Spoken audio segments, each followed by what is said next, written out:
life's a competition. I mean, I'm not the first person to say that, but yeah, for some of us, everything is a competition. And when it comes to broadheads, I've made my choice. I choose a broadhead that creates havoc. How these guys are putting this story together, really makes sense, but there's so much work that goes into just a 30-second spot. Use of the bow and arrow dates back to the dawn of time. What was once a means for survival has now become much more for modern man. Technology, innovation, entertainment, and sustenance are all the driving force behind the world of archery today. For millions of hunters and enthusiasts alike, archery is a major part of our lives. People got to feel that passion when they come in the shop and know that it's really what you love to do.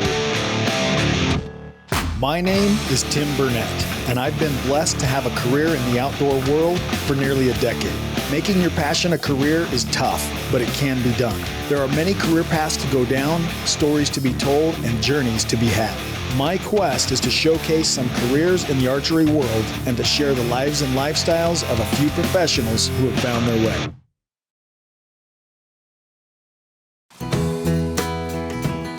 This week, my prime journey has brought me to Bozeman, Montana. I'm in between hunts up here right now, and so I figured this is a perfect time to take a day and stop in to see a longtime friend and fellow producer. I've known Jason Matzinger for several years now, and I'm super stoked to spend some time sharing ideas and digging into the backstory of his career. I plan on discussing some of Jason's favorite hunts and asking him some of the questions that we get from hundreds of emails every year. How did you get your start, and how can I learn to do what you do? This is actually a Canadian bull moose. Probably one of my most exciting hunts ever. I was with my dad on that hunt. We were like just south of the Yukon border in British Columbia. And I ran in on this bull and another bull fighting. You could just hear them, it's so flat and so thick, you could just hear them. Right when I got to where I felt like I could about see them, they quit fighting, and I could just hear one bull grunting. And I thought he was probably 80, 90 yards away, so I have an arrow nocked, like going down the trail. And all of a sudden, I hear antler rake up against willow and look up, and this bull is like 15 yards and coming right at me, just not a care in the world I was there. So I drew back and just started backing up in the trail, and it was just one little trail through the willows, and it was thick. So I couldn't back up fast enough. A bull moose walking, I can't back up fast enough, especially at full draw. And I end up having to cram in this willow bush, just smash back in the willows. And I'll never forget, I had just guided an elk hunter who was at full draw and had some twigs come between his string and his riser. And when he shot, the arrow just went in the dirt. So I'll never forget cramming into those willows and looking through my sights at this bull. He was like 4 yards, came around the corner, and he was looking at me. He knew I was there. He just didn't care. And I remember looking up and making sure there was no twigs in the way, and then just, the arrow was through him before I even knew what happened, It was intense. Can you miss what you never have known? And can you ache for a place that was never your home? Growing up here in Bozeman, my morning activity from K through 12, right over here in this house up Sipes Canyon, I would get up and my start every morning, eat my Captain Crunch, sitting in the bay window with my pair of binoculars looking for deer in the morning. Guided right out of high school. That was like a dream job for me. I figured that's what I wanted to do the rest of my life, really. And that's about the time that hunting TV was starting to get a little more popular, and I was able to see kind of what the best of the best was doing out there at the time. And I realized that what I saw on a daily basis, just hunting the mountains right outside my home here, would rival anything that was on TV.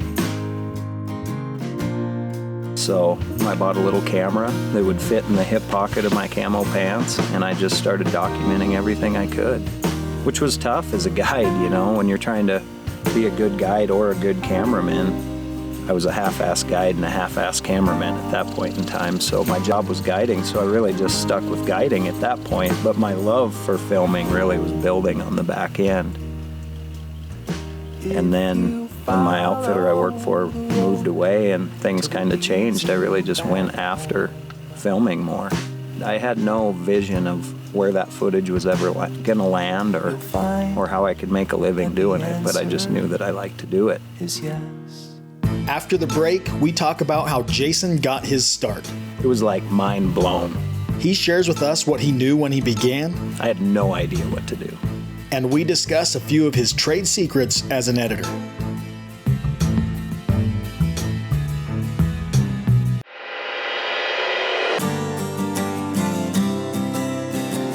By far, the number one question I get at shows and events is how can I get my own TV show?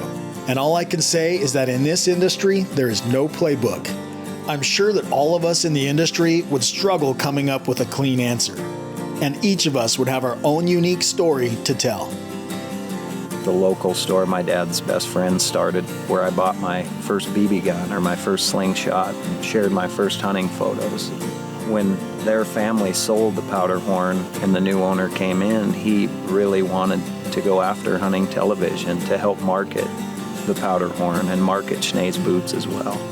I showed him the archive that I had been building for 10 years. You know, everything from a little handy cam in my hip pocket to at that time I think I was filming on an XL1S. So I just said, look, John, I've got 60 to 70 hunts on camera ready to go. All we need to do is put your name on it. So we started Powderhorn, Montana. Life on Earth. Welcome to Powderhorn, Montana. At that time, Sportsman's Channel was a brand new network. They had no shows. They were begging for content. So I was able to reach out about the concept that I had, and there was a real interest for it at that time. So basically, I just went for it. Signed a contract with them. I bought an editing system. I got instructional DVDs on how to run that software, and I just sat there in my office and I would go through the first DVD to the last one, watching the step-by-step process and how to do it. I didn't know how I was going to pay for it other than, if need be, I would just work late being an electrician and cover it myself if I had to. I had a chance to live my dream and I didn't want to let anybody down. And I put so much pressure on myself to perform. I just taught myself everything I needed to get through that first season. But I'll tell you, I mean, now seems pretty elementary to me, but at the time, it was like mind blown. I had no idea what to do.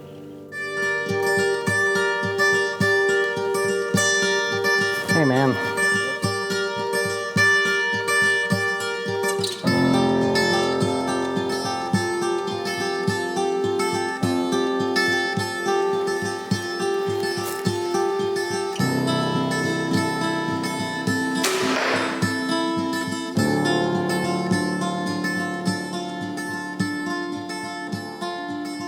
So walk me through real quick kind of your editing process, just as like how you would approach a project. I really pull inspiration from music. So my first step is I work with one composer, Harlan Wolf, super talented guy, composes everything I do. I'll just literally pick one and then just start to listen to it and just kind of zone out on it and see if it's something that I feel like I want to use or not, you know?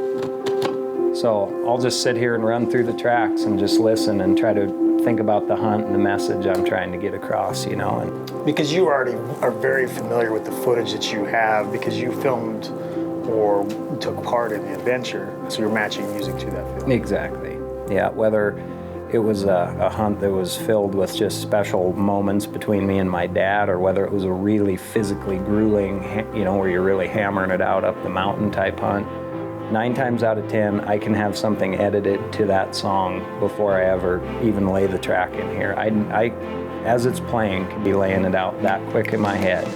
And when I throw the music on here, I'm already done with the edit. It just takes me time to lay it in and make it work, but I already know how it's gonna end up, you know? So music for me is huge. Some of the best producers I've worked with, they've mentioned to me how powerful sound is to the human emotion. They said, you know, think of this. You could have the biggest flat screen TV with an HD picture with the most amazing, you know, images one after the other. And with no sound, you're gonna lose your interest in like 2 or 3 minutes. On the contrary, you can take like your favorite music CD and you can go into a closet and shut the door, turn the lights off, put the headphones on, and for an hour, He'll do everything from laugh to cry in the pitch black. That is how sound pulls human emotion. And without sound behind that picture, you've already cut out 1/3 of what appeals to human emotion. So I put a lot of emphasis to sound.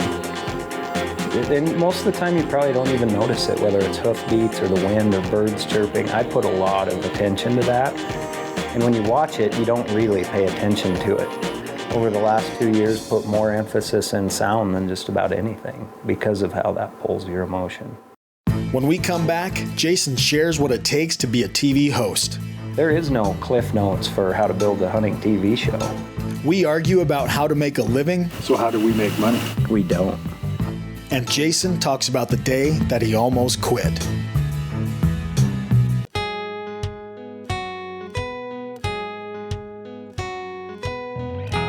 I think that there's a huge misconception of what it takes to run a hunting show and to be a hunting television show host.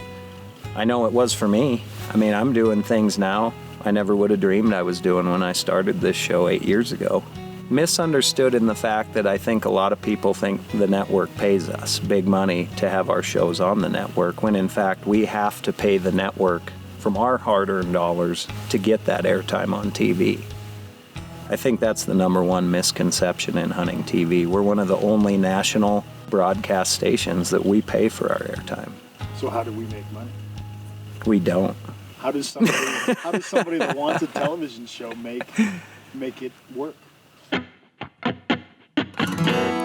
Look at you, you're burning up from the midday sun. Troubled you're cutting out, going one by one. I would say for somebody new wanting to come into this industry and start off from the ground level, it would be just be honest. Don't put so much pressure on yourself to perform that it makes you be a person that you're not. You have to have good partners in this industry. You have to have people who believe in you, whether you're filling your tag or not.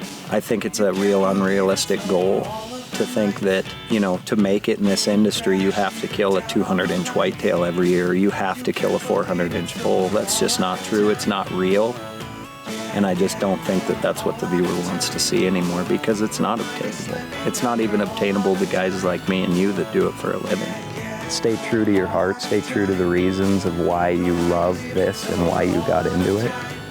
If you're a good person, you're honest, you don't try to be any more than you are, and you give it your all every day, and you under-promise and over-deliver, I just think that's a recipe for success, no matter if you're a custodian or the host of a hunting show.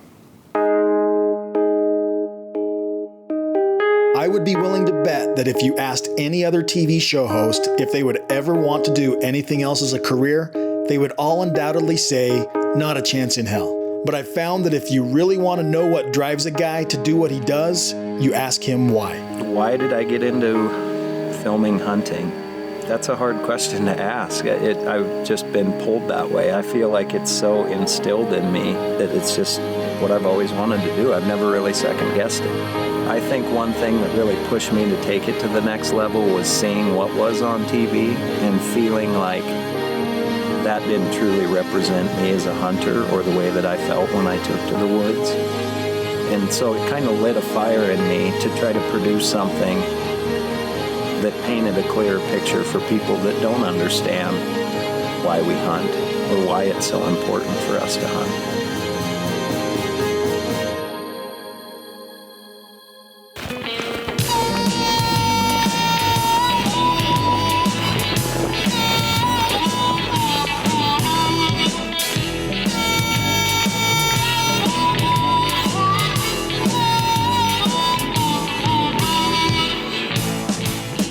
Nice to have a little bit of breathing room out here, huh? Yeah, it is. Out of town. It's, close to town, but still just far enough out that you feel like you're in the country, I grew up not too far from here, too. I mean, maybe 3 miles over here at the head of a canyon called Sipes Canyon. My dad lives down over here, so, it's pretty familiar to me. It's nice. I mean, I can stretch out, shoot 100 yards here in this field if I want, and get the targets scattered out. Build up my confidence, but Yeah, I love it. I mean, this is where I grew up. A lot of memories right here. It's nice to keep it close.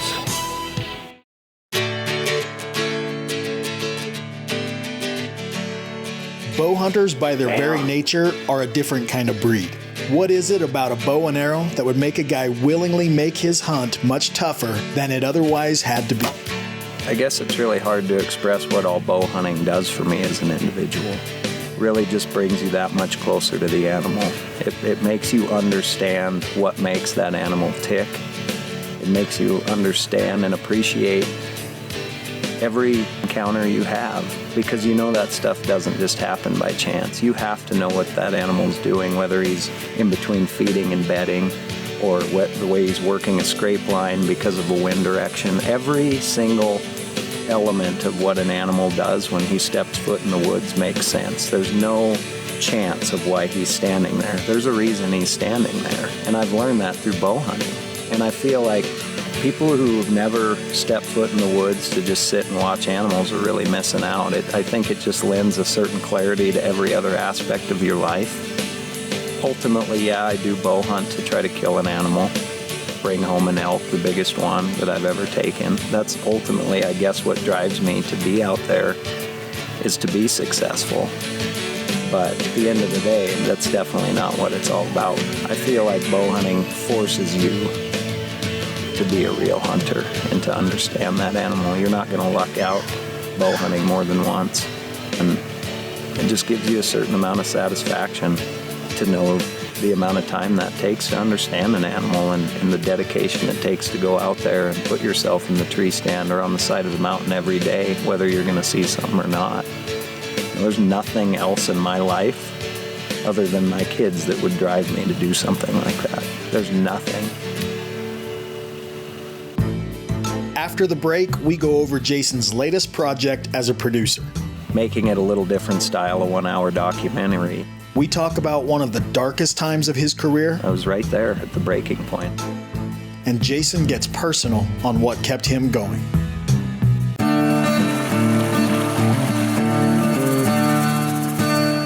As one of the industry's most respected producers, Jason has his hand in more than one quiver at a time. We sat down and talked about one of his latest pieces of work, Project Elk. Just finishing up doing Project Elk and making it a little different style, a 1-hour documentary, really trying to get to the nuts and bolts of why we hunt. I mean, we put a lot of research in on that, and I would say the number one thing that I learned, and I already knew, but it reinforced, is how much hunters do for wildlife and their habitat. You know, there's nobody else that's stepped up to the plate, period, that's putting their money for like hunters. Hunting goes beyond just what we feel is right and wrong for an animal's life. It goes far beyond emotion. It's hunting in our society, and with the amount of people out there, it's absolutely needed. There's little question in my mind that guys like Jason and I have a dream career, but it all comes with its costs. I know Jason isn't expecting this, but I really want to see if I can get him to talk about a time that he almost gave it all away. You know, you sign up for your airtime, you go out there, you give it the best you can give it, you try to do the best you can, make any sort of money maybe you can, and at the end of the year, you're no further ahead than you were the year before.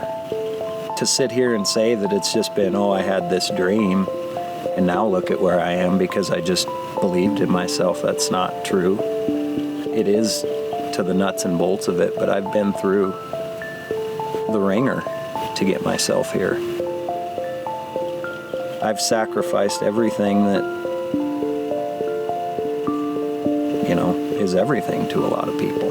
I've been through a divorce. I've had to live in an apartment in downtown Bozeman for a year of my life. I felt so lost. It was the same time my title sponsor at the time dropped out.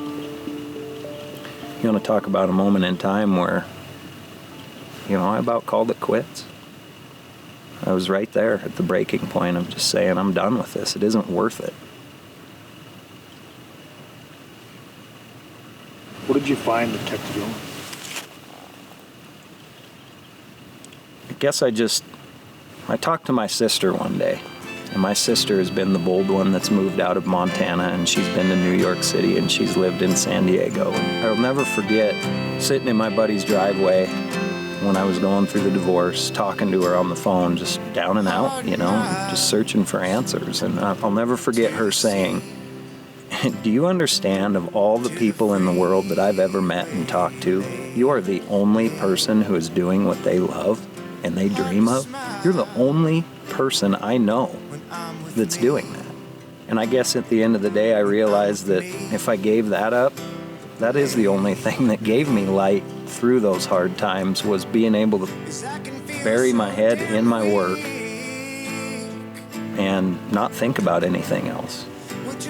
I think I was afraid that if my passion went away, then I'd be left with really nothing.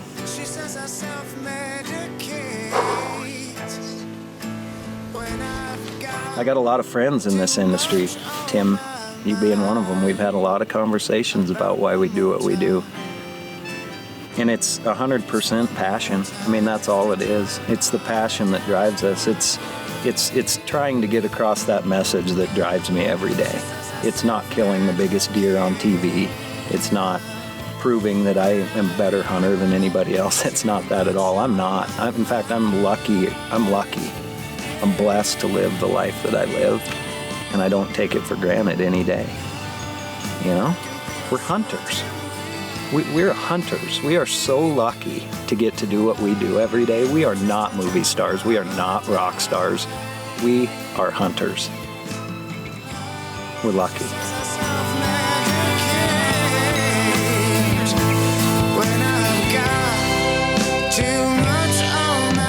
Episode 3 of Prime Pro is a wrap. A day in the life of Jason Matzinger. There you have it.